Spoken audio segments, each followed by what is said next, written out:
Last Friday, number 20 Bernard handed the Grizzlies a 2-1 defeat, snapping a program-best 4-game winning streak. Up until this point of the season, the Grizzlies have only trailed a total of 70 minutes in their matches the entire season.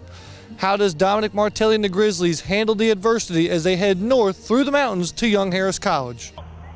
In her 13th start of the season, Mo Gutierrez would have a huge first half. Only 2 saves to her credit, but her organization and her command of the defense had a fantastic first half. Her counterpart, Justin Nambo, would match Gutierrez's effort with 2 saves as well. Baker cranks one from about 35 yards out, and this save by Gutierrez solidified a first half shutout. The Grizzlies would miss many opportunities in the first half. Strong was Nambo time and time again as the keepers went save for save throughout the course of the first half. The Grizzlies would miss another opportunity in the 32nd minute as the score would show 0-0 at halftime. Not good enough defending that because they can still go wide with that pass. So if you're not going to get there and win it earlier, then you must shrink the field and give us half a field to defend, not the entire field, center midfielders. Does everybody understand that?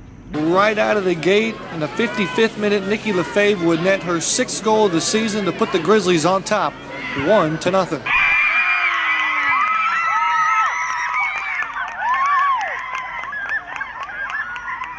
However, Young Harris would have the equalizer in the 68th when Whitney Thomas gets a one-on-one and finishes to tie the game at 1. From there, the Grizzlies would pick up the intensity over the next 20 minutes. In the game in total, 32 shots, 14 of them on goal, and 7 corner kicks. Nothing goes home for the Grizzlies, so for the 5th time this season, the Grizzlies go to overtime.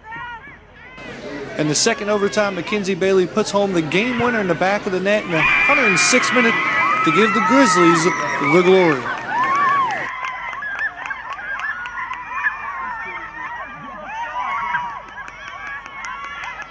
You know, we didn't have a great first half. We had an okay second half. We really deserved to win this game a lot more. When you have 32 shots in a game, you have to finish a lot more of your chances.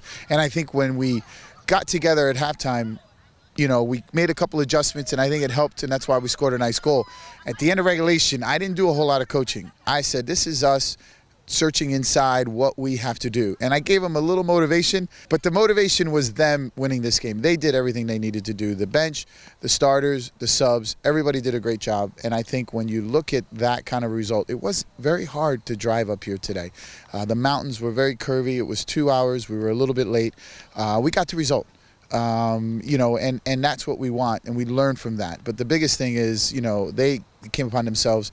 They had a great overtime. Mackenzie did a great job of taking that touch and finishing a lightning bolt shot that we've been coaching the whole team to take shots today, and I think we did.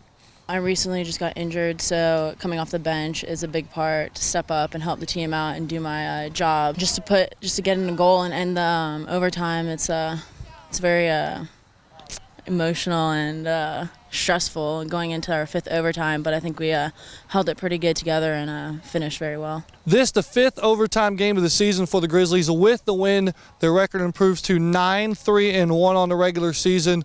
They'll travel to Agnes Scott on October 20th to wrap up a 2-game road trip. For Matt Mahoney reporting for Young Harris, Georgia, the Grizzlies win in double overtime by a final score of 2-1. I'm Matt Mahoney, and this is the Grizzly Digital Network.